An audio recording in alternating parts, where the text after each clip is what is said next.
Lazima kiongozi ujue kwamba hautoeleweka na kila mtu. Na mtu mmoja leo kusema kwamba kama wewe unapenda kueleweka na kila mtu au unataka kupendwa na kila mtu, basi kauze ice cream. Ndio utapendwa na kila mtu. Kwa hiyo kiongozi lazima uwe na ujasiri wa kutokupendwa, una ujasiri wa kutokukubaliana kwamba kuna watu hawatokubaliana na wewe. Jambo la tatu kama sifa ya uongozi, lazima kiongozi uwe na maamuzi magumu.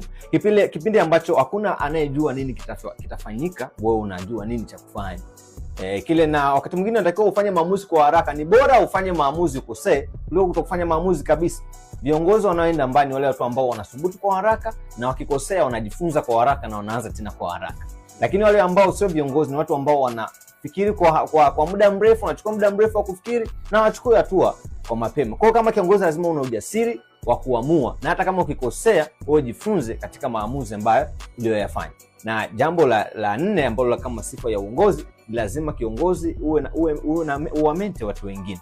Kuwamenta maana yake ni kuwalea watu wengine. Lazima kujifunza kutoka kuwafundisha watu wengine kwamba kiongozi anayefanikiwa ni yule ambaye ana successor wake pembeni. Ukiona wewe ni kiongozi alafu hakuna kama wewe, hakuna anayefanya kama wewe, hakuna ambao unawalea ambao watafanya kama unachokifanya leo, wewe sio kiongozi.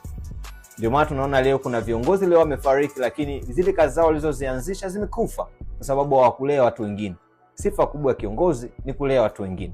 Na jambo la mwisho, kiongozi lazima uwe na team. Uwe na team. Ukiona wewe unaweza kufanya kila kitu, wewe sio kiongozi. Na hii imeleta changamoto pia kwenye makanisa, imeleta changamoto pia mashuleni na maeneo mengine. Unakuta mchungaji anaona yeye anaweza kila kitu. Imepelekea makanisa yasiendelee, nafasi mbalimbali zikwame kwa sababu mtu anajiona yuko kila kitu. Kiongozi mzuri yule ambaye ana team. Ana timu ya watu ambao wanajua namna ya kuwasiliana, ana timu ya watu wanajua kuorganize, ana timu ya watu wanajua kufanya analysis, uchambuzi fulani, ana timu ya watu ambao wanaweza kuleta idea mpya.